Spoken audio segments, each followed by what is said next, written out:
The longer-term uptrend recently contrasted with this dark cloud cover candlestick pattern, which is reversing price with moderate to weak strength similar to the last downswing with average to low volume. The Fibonacci fan and time zone lines are still useful from last time, so they'll be reused. Then one option is to place parallel Fibonacci spirals in the fairly well-defined range from 200 to 275.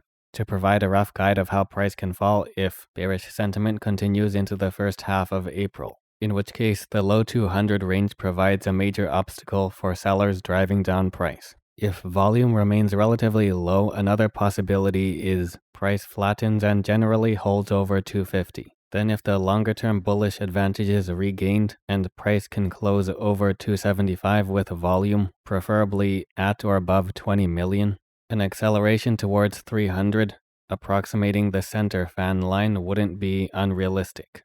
As for Ethereum, a roughly 50% retracement of the prior uptrend, and more recently, essentially remaining unchanged. As for Fibonacci time zone tools, they'll mainly focus around the point where the uptrend made that first bearish retracement around 50%.